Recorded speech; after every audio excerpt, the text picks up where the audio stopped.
I think that those of us that go through depression and mental illness, bipolar personality disorders, we can all relate to celebrities that go through it to a certain level, to musicians, artists, actors, whatever. We understand where, so many people don't understand about someone wanting to leave this earth, self-deletion, or they don't understand why someone's depressed. They don't understand why you can't just shut it off. But we can relate to these celebrities like, say, Chester Bennington from Linkin Park. I can go back and listen to the old Linkin Park songs, and it seems like there's more meaning in them than when I first heard songs, say back in 2000 when they first came out. Since he's been gone for, I think, since 2017, I can go back and listen to some of those songs. You really catch the meaning in it. He had like lifelong depression, and the celebrity didn't ease that up for him. It was a driving force in the background of his life. The actor Robin Williams, same thing. He fought depression. He fought mental illness issues throughout his life as well. He was around a lot longer than a lot of people that go through it. I think he was in his 60s, but I was thinking about this because I've also been reading a book. I probably should read more often than I do. I think it's good for relaxation, good for the brain, but I've been reading Lisa Marie Presley's book. I haven't read it all. I've read a decent portion of it so far, but it got me thinking of all of this because the way she passed away, and I guess it's been 2 years now, I think, maybe it's just been over a year. I don't know, but I can't remember exactly, but when she passed away suddenly, and it wasn't from doing something directly to herself, but she had lifelong depression and issues, mental illness. She had addiction issues, and as I knew quite a bit about her because I worked at Graceland back in 2001 for like 6 months, and I've been an Elvis fan for a long time. And even if you're not an Elvis fan, though, or you're just a casual listener, or you've heard a few of his songs, or you know a little bit about Lisa Marie Presley, this book is fascinating. Actually, let me see if I have it here. It's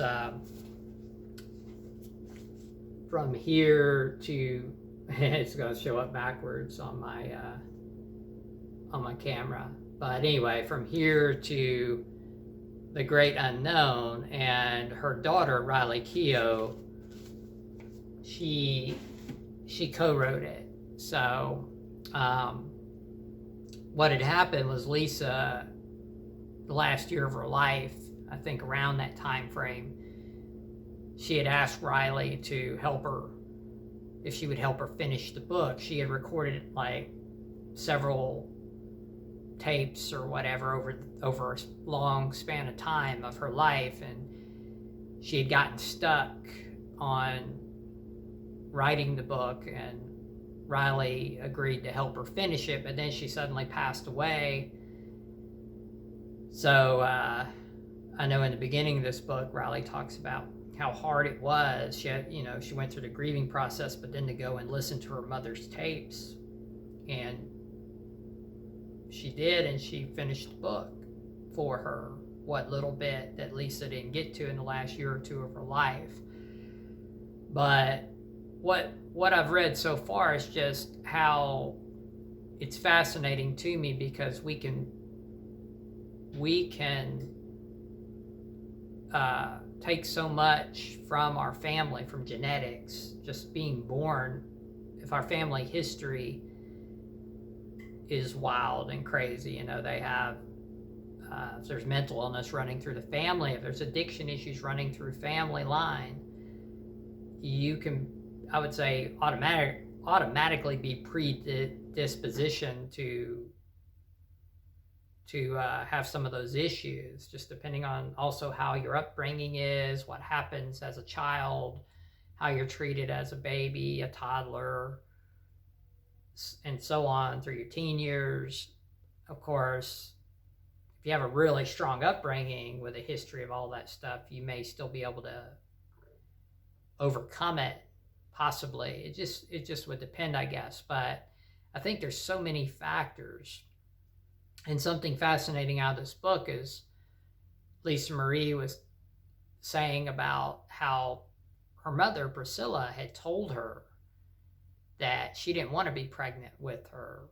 It sounds terrible, but she told her, she said she didn't want to be pregnant because Elvis would judge her.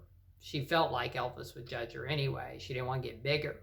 And she said she had often thought about falling off her horse when she was horseback riding. Maybe she would miscarry. So imagine you're Lisa Marie and your mother's telling you this. You internalize that, like, wow, my mother really she didn't even want to be pregnant. She didn't want a child. But of course, we know she goes on to have her. But Lisa was talking about something I believe in too, that the energy of being in the womb. So when we're in the womb, 9 months, we're part of the mother. With the blood circulating, nutrients, whatever energy the mother's carrying, that's coursing through us, because at that time we're part of her body. We're in her body. So Lisa was saying, she feels like, well, that could be part of her, why she had issues too. She knew she had issues. She was very self-aware, but she was talking about, well, having issues because her mother, having that energy as a baby inside her mother, knowing her mother didn't want her, and that she felt like that energy could have been felt in the womb. And I believe that too. I believe that the energy of the mother while you're in the womb, the baby can feel it. Everything's circulating with each other. And of course, we know if a mother's physically abusing herself, that's going to have an effect too. Or if there's all kinds of chaos going on in the mother's life, or she has a history of abuse or anything, I think it could easily be transferred onto the infant in the womb. So again, something else that the baby, when born, would be predisposition to have all these issues. And tonight, once again, I have my wolf cup. I have my coffee. I guess my vice, my addiction. But anyway, Lisa just felt like, she was saying in the book, she felt like she already had taken on the mother's energy, and that probably was against her. And then, of course, just what had happened at 9 years old. There's a lot to it, but at 9 years old, when Elvis passed away at Graceland, she was there, and she talks about how she'd already witnessed how sick he was at times, how she'd walked in on him in the floor before, and he wasn't doing well. Talks about one time how her and a friend was holding him up when he walked stumbling in her bedroom. You imagine as a little kid witnessing this sort of stuff. He was addicted to barbiturates, things like that. He needed pills to get up. He needed pills to go to bed. And it was a cycle for many years for him. And you got to think, Elvis at that time, in his lifetime, he probably, I'd say he'd have to have been the first celebrity of his stature first celebrity to have reached such a stature to where he couldn't go anywhere hardly or do anything. No other there were other celebrities, but they just had not reached that pinnacle. And nowadays, well, of course, we've had many that have, but he would have probably been the first to get to the heights that he got to. And his family, there's a history of mental illness, and his mother was an alcoholic, and his dad's side, there was chaos as well. And Lisa even describes Elvis as a wild, crazy kind of guy. You know, he was, she tells of a story when it might have been a few weeks before he died, or a couple of weeks before he died, where he rented out an amusement park in Memphis and called Liberty Land, which I don't think it exists anymore. I went to Liberty Land actually years ago, but I don't think it's any longer there. And she just talks about how she's sitting next to him. He'd rent out the place for him and everybody, his friends, entourage, and they're going down a roller coaster, and he's got his gun holster on with his gun right there on the roller coaster, and she's just saying her whole thing was, well, he was Southern. I don't know. Just funny the way she put it. He was from the South. But anyway, just getting back to when she was at Graceland when he passed away, and she wakes up that day in the afternoon, knows she felt something was wrong, goes out of her bedroom to his bathroom, and everybody's gathered around him on the floor in the bathroom, and they keep her away where she can't see his face, but they're trying to work on him and take him out of the house. And she said it's probably fortunate she didn't see his face, because it would have been distorted and he was probably already gone, but they were trying to work on him. The paramedics were out as they took him out of the house into the ambulance to the hospital. But how traumatic would that have been to her at 9 years old? And Graceland, it just sounded like was her world. She loved being there. So what I got from what I've read in the book so far, I guess what this leads up to, is that it doesn't seem like she ever got over that. Or I think her daughter says in the book that maybe within that last year she was alive, she might have been starting to come to grips with it. But her whole life, that was just super traumatic for her. And on top of that, she had a son that some years ago she lost. He self-deleted, Benjamin. And I would say Benjamin inherited a lot of the Presley mental issues and such. He had a lot of mental things going on. And she, of course, that devastated her, losing him. What had happened when she was a child with Elvis, and then there was a lot of traumatic incidents and turmoil throughout her life. And I can just relate to trauma. I can relate to turmoil. And I guess that's what I'm getting at. I imagine a lot of you can do that if you go through mental illness, you go through depression and all these things, and gender dysphoria. That has nothing to do with her or these celebrities I'm talking about, but I'm just saying for myself too, the gender dysphoria I deal with is also, some days that can send me into a tailspin, among other things, but it's I can have some super depressive days where that happens. So but I think about the trauma. I just think about how trauma really does affect us. And I thought about my own trauma, and I just thought about all the traumas I've dealt with in life. And I'm like, I often am just, how am I here? Why am I here? Why am I still here? And as far as like gender dysphoria for me, I I probably, well, I say probably, I'd say I still have resistance, even though you see me here. I practice my makeup and I feel good when I put it on. Um, I want to do more feminine things, but I do have resistance because it's so, as I've spoken in previous videos, it's society, it's dealing with life issues, with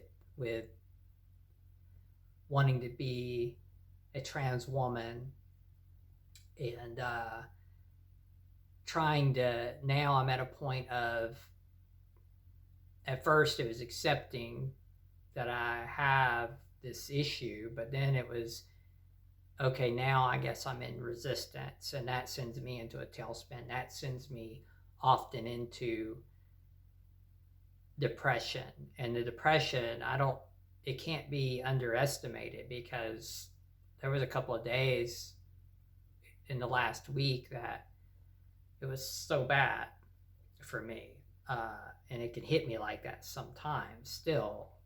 I'm still much better than I used to be, but from like going to therapy since last July, but sometimes I can have a couple of those days because I'm like, why can't I'll be honest, a lot of times I'm like, why is this my lot in life? Why has this happened? And I kind of know, but I don't want to face it sometimes. I know I was emotional as a child.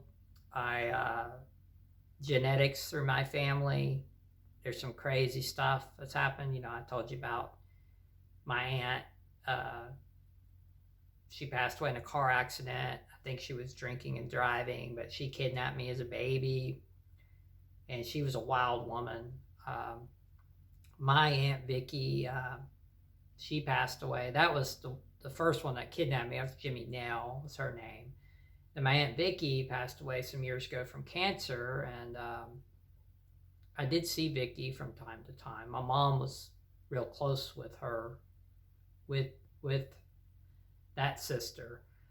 But Vicky also I'd say most of her life had alcohol issues. She'd been abused, and there's a lot of things. Definitely on my mom's side. I don't know as much about my biological dad's side because he hardly had anything to ever do with me. But I do know there's some issues on that side too. I know there was a cousin that shot one of her boyfriends in a domestic dispute. So there are some things over there too. So I can also, that's the thing, I can relate to Lisa Marie Presley on that stuff too, talking about her dad's histories from the South. My family's from Alabama. A lot of crazy things they would do too, I could say, would relate to things Elvis did or grew up doing. Him and his guys would shoot bottle rockets at each other. It was something else she talked about. He just did a lot of things that were probably a lot of fun, but also self-destructive. I've done a lot of self-destructive stuff that I'm really fortunate, I guess, to still be here through all of that. But this getting back to this dysphoria that's hit me in later life, I guess I was saying, I was emotional as a child. The genetics in my family would have already played a role. Upbringing was never completely stable. There was no father figure from the crucial age, from like a baby to 3 years old. There's a lot of development, and from 3 on through, say, time you're around 12, there's a ton of development. And I didn't have any mentor as far as a male. That anything that was done with me was mostly with my mother. And I used to put makeup on my mom. I used to brush her hair, used to do things like that. Some of that stuff, for a long time I had kind of blocked out.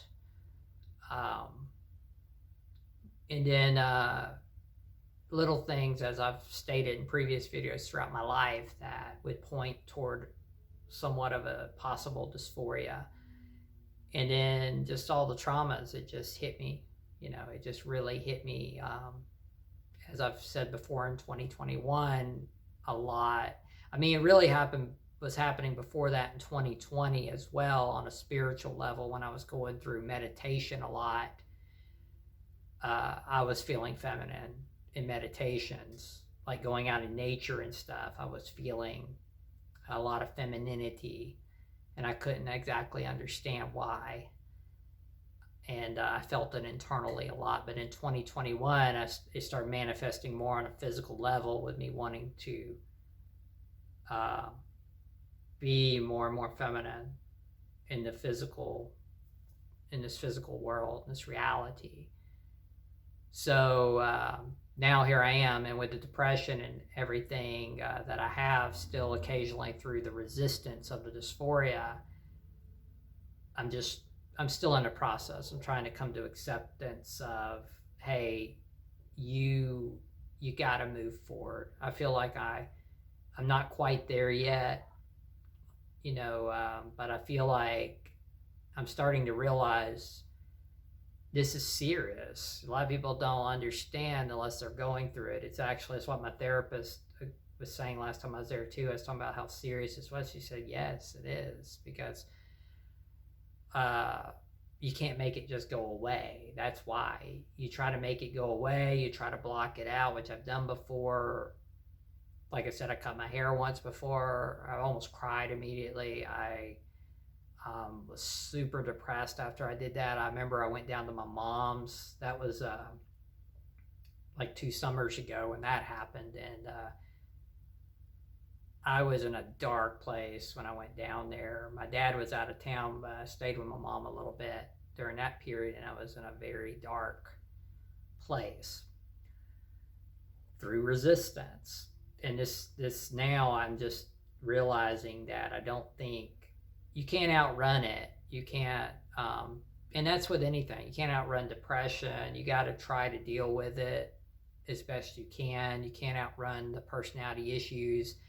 People that have, say, personality disorders or anything like that, if you're self-aware of your issues, the best thing I could say is to get a therapist, to see somebody, because get it treated, talk about it, because if not, you're just going to keep going through a cycle. You're going to keep adopting these personalities, or different personalities. You're going to keep being fake. You're going to keep trying to cover it up. You're going to keep doing self-destructive stuff, whatever. And that's just not, you're going to be lucky to stay in this world like that, is what was happening to me. And it took me getting to where I was putting myself in danger of my home, losing my home maybe, and stuff like that, before I started going to therapy. It didn't get real bad. I mean, I got behind on money somewhat, but if I wouldn't have went and got help, it was going to head down, and everything was just going to go into a ditch. So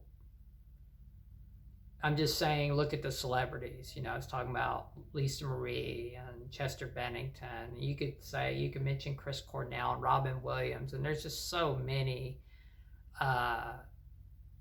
They couldn't outrun their issues. That's the point. They, with all their money, everything they had, fame, people wanting to meet them, be around them, everything going on in their lives,